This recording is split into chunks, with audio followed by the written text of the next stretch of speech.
Halo, selamat siang semuanya. Namo Buddhaya. Perkenalkan saya Shu. Hari ini saya akan mencoba mengajak Anda untuk mengenal sedikit tentang salah satu dewa di tempat doa saya. Ini adalah Tutikung. Tutikung ya. Mungkin bagi kamu yang beragama Buddha Mahayana, atau mungkin tidak perlu sampai beragama Buddha Mahayana, tapi kamu beragama Buddha, Anda mungkin akan tahu. Biasa ini Anda lihat di banyak restoran-restoran suka ada pasang ya di lantai. Karena memang Tutikung berada di lantai, di tanah, memang harus ditaruh di tanah, ya dekat tanah maksudnya. Boleh dialasi dengan seperti ini, atau juga dengan papan. Biasa saya alasi dengan papan, tapi papannya itu bergambar Tutikung juga saya berikan kepada mama saya. Jadi saya mengambil patungnya, karena beliau bagi saya ini sangat berjodoh dengan saya. Walaupun saya baru mengenal beliau di tahun 2014, saya baru membeli patungnya. Dan beliau sangat luar biasa buat saya, pernah membantu saya terhindar dari malapetaka kebakaran di rumah saya di tahun 2014-2015 sekitar itu. Karena saat itu salah satu kenalan saya yang saya pesankan untuk mematikan gas di rumah saya, di kompor ya tepatnya, itu saya lagi masak dan dia lupa mematikan. Ternyata tidak terjadi apa-apa pada saat saya pulang. Saya cukup kaget sebab lantai satu saya itu sempat dipenuhi dengan banyak sekali asap penuh. Saat itu juga ada seekor hamster ya, saya memelihara hamster dulu satu. Hamster mungil saya taruh di lantai satu, tapi dia tidak apa-apa. Padahal jelas-jelas lantai satu itu penuh banget dengan asap. Anda tahu namanya seperti orang harusnya suasana kebakaran seperti apa ya, asapnya pasti mengepul sekali. Saya sempat agak kaget dan teman saya, kenalan saya waktu itu sangat syok ya melihat keadaan itu. Dia cukup syok dan merasa bersalah sekali karena dia lupa mematikan.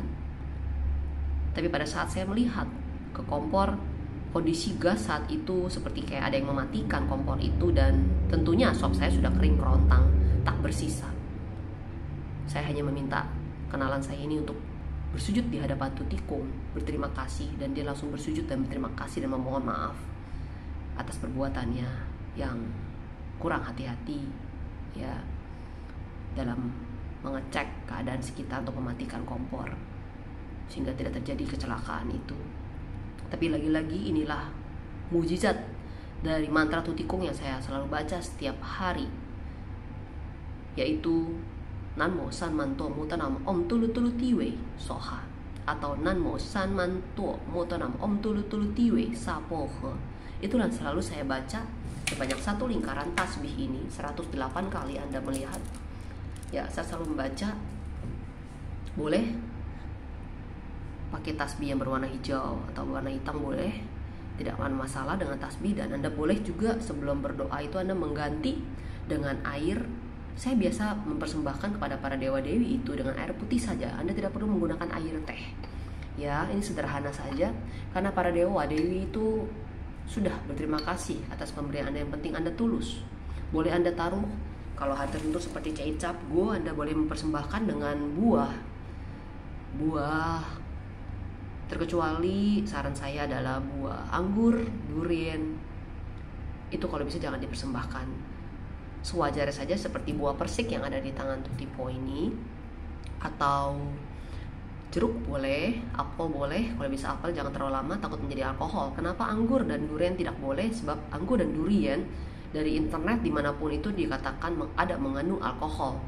Tapi boleh kembali kepada diri Anda sendiri, percaya atau tidak percaya. Tapi saya lebih baik menghindari ya, karena ini adalah hubungan dengan yang di atas, hubungan dengan dewa, itu tidak boleh sembarangan.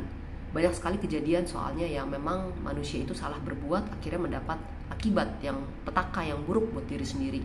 Salah satunya adalah klien yang pernah berkonsultasi dengan saya. Kebetulan saya di sini menerima konsul spiritual, baik itu rumah tangga, ya hubungan dengan agama dan hal-hal dalam kehidupan. Saya ada coba membantu dia dalam mendengarkan unek-unek dan masalah dia di rumah tangga. Ternyata dia ada mempunyai altar Tutikung, tapi ditelantarkan, tidak dirawat seperti ini, tidak diganti sampai gelap lampunya juga. Anda boleh memasang lampu di sini kalau malam jadi terang. Ya, Anda boleh memasang lampu. Ini saya di sini memang cuacanya terang, jadi saya tidak perlu pasang lampu dan memang bisa nyalain lampu lain ya. Anda boleh memasangkan itu atau enggak juga nggak apa-apa. Tapi kalau mau terlihat cantik boleh dipasang, dihias. Dan masalahnya klien saya ini dia mentelantarkan dengan tidak mengganti air, padahal patungnya sudah diisi dengan doa oleh salah satu dharma duta atau orang yang biasa berdoa ya, dibantu untuk diisi dengan energi positif. Karena kita bukan menyembah berhala di sini ya, bukan menyembah berhala atau barang sembarangan, bukan. Ini hanya sebuah objek, seperti kita melihat sebuah buku, tentunya ya kita jangan melihat covernya. Don't judge by the cover. Biasa orang ngomong seperti itu ya teman-teman. Nah, kita hanya mengisi, dalam arti adalah melihat dalamnya dari buku itu, tentunya makna dari buku itu kan, bukan kepada covernya, walaupun itu hanya bentuk.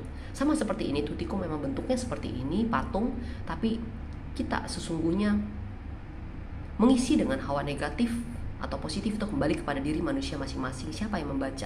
Jika Anda mengisinya, ingin mengisi dengan hawa positif, ya hati yang tulus, dan tentunya adalah sungguh-sungguh yakin, maka tentunya ini akan menjadi sebuah energi positif yang masuk ke dalamnya. Ini hanya sebuah bentuk objek saja. Seperti buku tadi yang saya bilang, hanya cover, bukan menyembah berhala ataupun barang yang mungkin sering banyak Anda dengar di luar sana. Apakah menyembah berhala, apakah gini ini gitu? Tidak ya. Tapi ini hanya sebuah energi positif yang bisa membantu kita, melindungi kita, bahkan melindungi satu keluarga Anda. Maka semua kembali ke diri Anda. Tapi jika hati kita tidak tulus, dipenuhi kesombongan, dan juga tidak rendah hati saat berdoa, dan mungkin sembarangan dalam mempersembahkan, itu bisa mendapat hukuman, dan ini bisa berisi hal negatif. Nah, klien saya ini dia tidak berdoa dengan baik di sana dan meremehkan, bahkan keponakannya juga ya, salah satu keluarga dia juga main gimana sempat kena tutikung ya, mungkin main bola atau sejenis itu, dan tidak minta maaf langsung. Padahal ada juga pengalaman dari orang lain banyak ya tentang tutikung, yaitu ada tuh salah satu kejadian keluarga yang mempunyai anak juga, dia bermain bola lalu mengenai patung tutikung dan sempat anaknya itu demam. Berusaha ke dokter orang tuanya tapi tidak bisa sembuh. Ternyata ada seorang, bisa dibilang orang yang kalau kalian menyebutnya adalah orang pintar, ya kalau saya menyebutnya adalah, anggap saja itu adalah guru spiritual ya. Orang ini mengatakan bahwa itu masalah terjadi karena anak itu sempat bermain bola dan mengenai kepala atau mungkin bagian dari patung tutikung ini, dan dia tidak langsung meminta maaf. Jadi dia disarankan untuk membaca mantra tutikung sebanyak 108 kali. Tapi orang tuanya percaya, maka orang tuanya membaca itu, dan ternyata dengan mukjizat yang ada setelah dia meminta maaf, anak itu memang sembuh secara, orang bilang secara keagamaan ya. Kalau saya bilang secara keagamaan, kalau orang bilang secara gaib ya. Orang lain bilang yang mungkin kurang biasa ngomong gaib ya pasti bilangnya secara gaib. Tapi kalau saya bilang secara mukjizat, secara keagamaan, dia sembuh. Itulah yang kadang kita tidak bisa jelaskan. Kadang seorang dokter itu tidak mampu, seorang manusia tidak mampu menyembuhkan, tapi memang yang di atas lah, kuasa yang di atas, terutama pada saat COVID seperti ini. Anda kalau bisa jangan lupa berdoa, saran dari saya, sebab kita hanya bisa menyerahkan hidup kita kepada para Buddha Bodhisattva, kepada yang di atas, dan bukan kepada ya manusia-manusia yang mungkin kita sendiri masih ragu ya. Lebih baik kita serahkan diri kita kepada yang di atas, sebab mukjizat itu kalau kita yakin akan ada. Nah, jadi saran saya tolong dijaga dengan baik. Jangan sampai seperti klien saya yang memang dia tidak menjaga dengan baik, dia mentelantarkan, dan akhirnya memang satu keluarga dia tuh, tepatnya hubungan dia dengan suami ribut terus dan selingkuh, suaminya juga belakangan. Dia sendiri juga mempunyai penyakit yang tidak kunjung sembuh, padahal sudah operasi, sudah angkat rahim, tetap tidak sembuh-sembuh. Sangat menyedihkan ya kalau kita mendengarnya. Kemudian saya meminta dia untuk merapikan altar itu dan meminta maaf kepada yang di atas, pada tutikung, sebab tutikung pasti akan memaafkan kita. Ya, seburuk-buruknya manusia, yang di atas akan memaafkan kita. Asal kita mau sadar, ya berterima kasih dan mohon maaf jika kita ada salah. Sebab beliau pastinya maha penyabar, maha penyayang, maha ya penuh belas kasihan. Itulah yang manusia mungkin tidak sadari selama ini. Namun pesan saya satu, jika Anda ingin menyajikan selain buah tadi yang saya sebutkan, harap kalau bisa jangan menyajikan.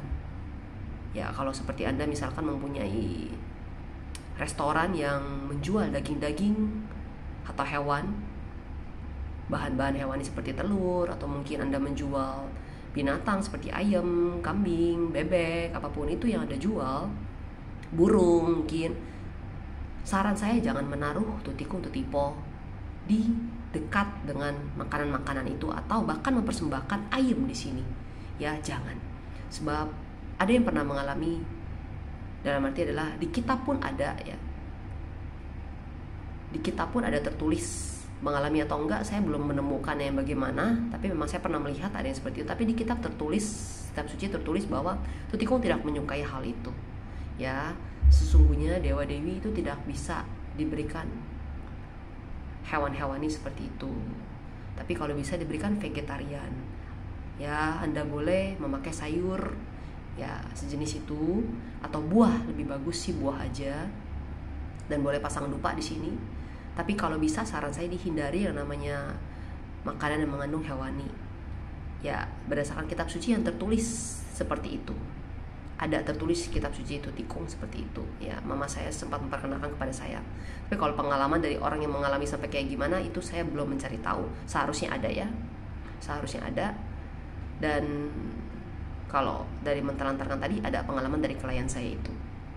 Takutnya kedepannya nanti berimbas juga kepada Anda, yang bagi Anda yang menjual binatang atau daging-daging seperti itu, lalu Anda bahkan mempersembahkan kepada tikung, takutnya saja nanti kena ke diri Anda atau ke usaha Anda.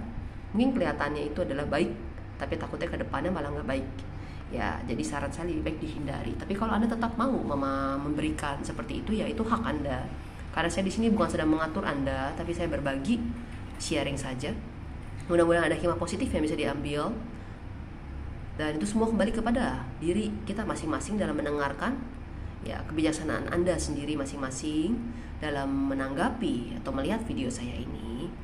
Saya hanya berharap semoga Anda semua berbahagia dimanapun itu berada. Dan jika ada jodoh ke depannya, tentu saya akan berbagi dalam perkenalkan dewa dewi di patung dalam arti adalah dewa dewi di altar kecil saya ini ya, yang berupa patung atau mungkin buku-buku kitab suci yang lain yang penting yang bisa saya bagikan untuk Anda. Oke, untuk hari ini sekian dan terima kasih atas waktu Anda yang berharga ini. Mudah-mudahan Anda mendapat suatu hal yang positif, walaupun saya belum menjelaskan semuanya secara intinya, garis besar saja, tapi mudah-mudahan ada suatu hal yang baik yang bisa Anda dapat. Sekali lagi, selamat beraktivitas dan semoga Anda semua berbahagia dimanapun itu berada. Amin.